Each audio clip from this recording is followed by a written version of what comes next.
and increasing internet penetration. This growth is further fueled by the continent's youthful population and rapid urbanization, creating a vast consumer base for online retail.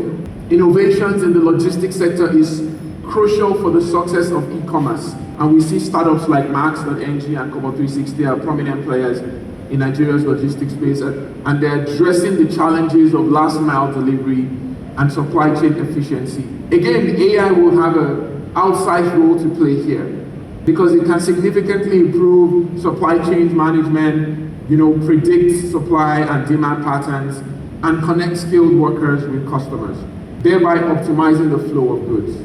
The vast informal retail sector and the uncoordinated informal supply chain represents a significant economic inefficiency across Africa. E-commerce platforms, particularly B2B models, are already demonstrating the potential to formalize and optimize these flows. And as I said, the application for AI, for inventory management and things like demand predictions will definitely play a big role. So, I started this talk by saying I want to answer 3 questions. I want to make 3 predictions, and I want to speak to 3 key stakeholder groups. I'm on the last leg. 3 key stakeholder groups. As I wrap up, I want to do so with another quote by Peter Drucker, who I started with a quote from him. The only way to predict the future is to create it. To fully realize Africa's billion-dollar tech potential by 2030, a multi-pronged approach involving coordinated efforts from various stakeholders is essential.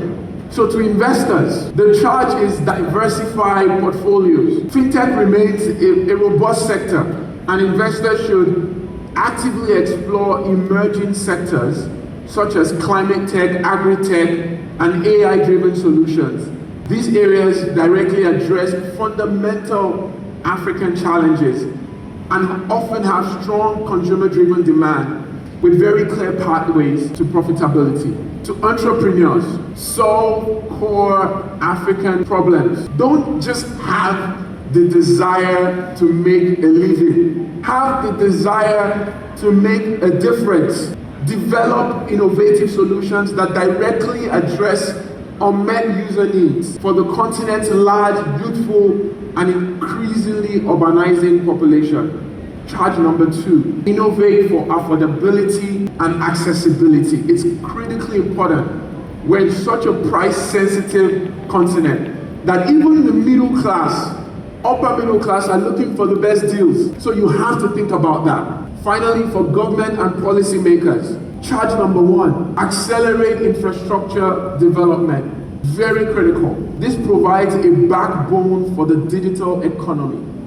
Charge number 2, it's important that we harmonize regulations. We need to work towards streamlining and standardizing regulatory frameworks across the continent, particularly in areas like data protection, intellectual property rights, and digital trade, because this helps to reduce the fragmentation and it attracts foreign investment and enable African startups to scale more easily across borders.